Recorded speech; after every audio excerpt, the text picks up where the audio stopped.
Welcome to Vintage Reviews. I'm George, and today we're taking a look at the film The War of the Worlds from 1953. This one was directed by Byron Haskin, it was produced by George Powell, and it starred Gene Barry and Anne Robinson.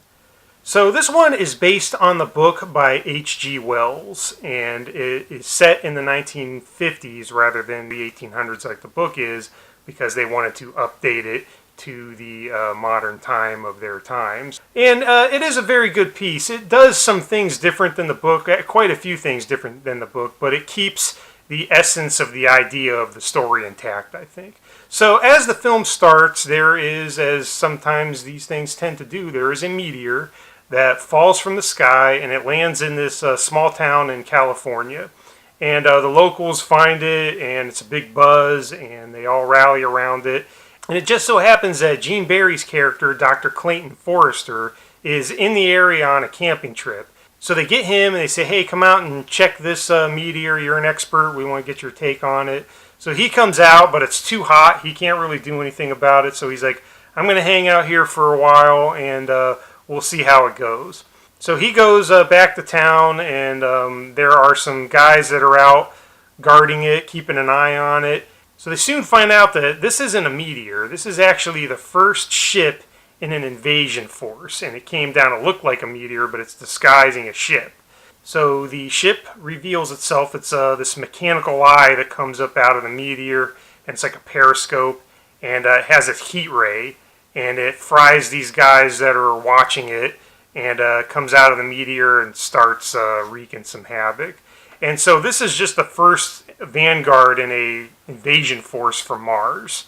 And these things start falling all over the globe. And they are coming up, and these ships are going around, and they just start attacking anything that moves, because Mars is a dying planet. The resources have dwindled, and these Martians decided they're going to come to Earth because we got all these cool resources, and they're just going to attack and take over. And that's the basic idea behind the story. So our characters are Dr. Forster, as I mentioned, and he meets up with this other character. Her name is Sylvia Van Buren, and she's played by Anne Robinson. And she's in that town, and she knows Dr. Forster. She's working on her master's degree, so she's got like a scientific background.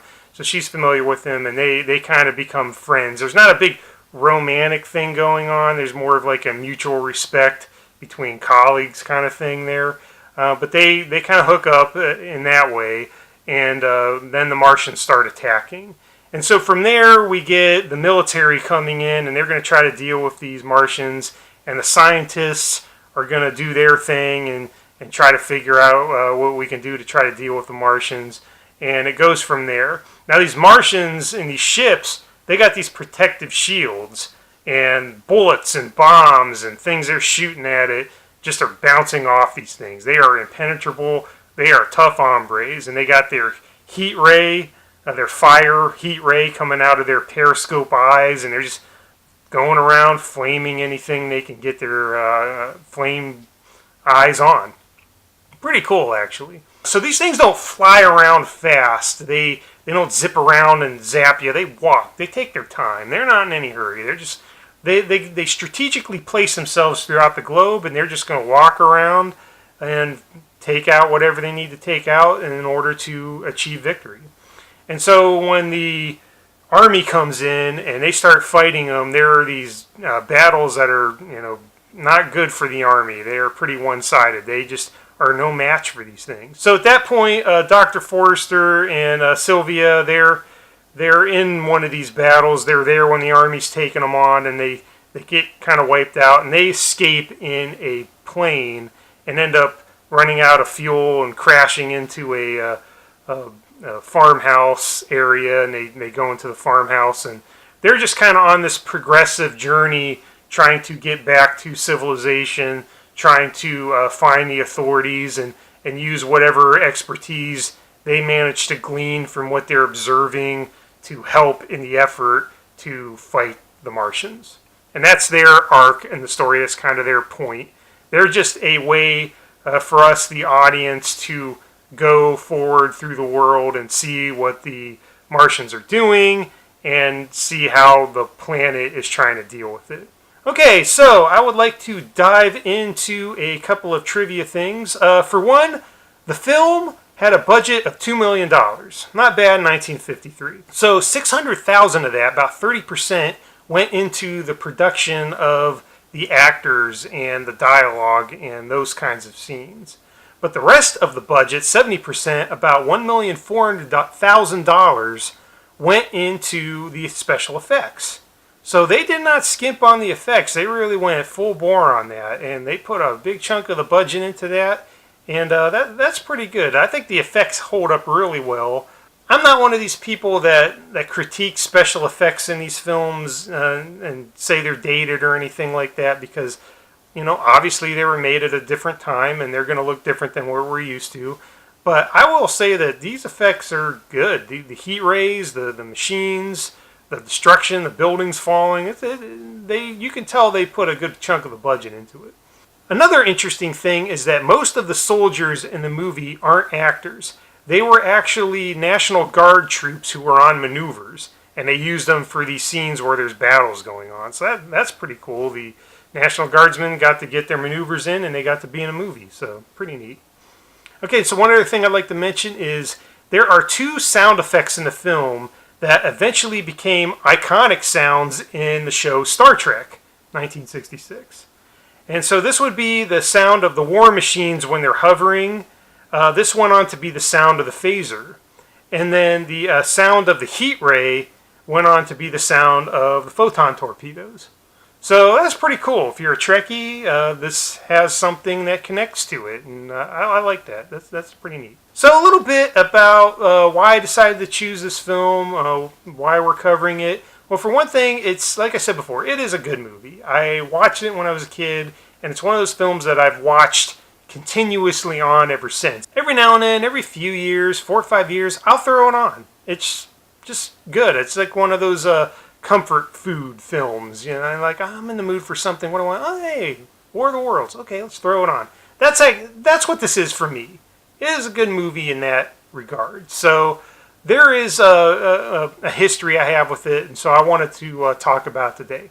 But I will say, though, that there are a few things, and I noticed in this last viewing that I did, there are a few kind of silly moments in it that I would be remiss if I didn't bring them up. I mean, it's all in good fun. I still love the movie, but I want to point out these couple of basically silly, kind of cheesy moments. So most of them are toward the beginning of the movie. So at the beginning, when the meteor comes down before the Martians reveal themselves, the power goes out, and the people hanging out, they're having a square dance. So there you go. That's one thing right there. They're hanging out at the square dance, and the power goes out, and their watches don't work. And Clayton Forster, he realizes that, there must be a electromagnetic disturbance going on. So he proves this by getting a pin and putting it to his watch, and the pin goes right to the watch. It's magnetized. But to prove it even more, he turns to this one guy and he says, "Do you have a pocket compass?" And the guy's like, "Oh yeah, sure, here you go," and hands him a pocket compass. And I'm like, really? You just walk around with a pocket compass in your pocket all the time?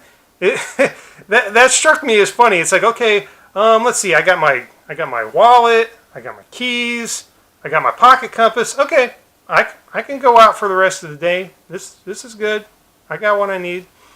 And then there's another scene I mentioned earlier where there's these 3 guys watching the meteor, and then once it starts revealing itself as an alien, they get zapped. Well, they walk up to the meteor as it's unscrewing, and the Martian periscope comes out and looking at them, and they're like, "Oh man, if we're the first people to communicate with it, we'll get our pictures in the paper. Awesome!" And so they walk up to it, and they get fried. And it's like, hello, what did you do? Why didn't you go get help? And even one of them even said, they got a white flag, and one of them even says, "Oh, everybody knows a white flag means you want to be friends." Well, it's a Martian. It doesn't know our customs.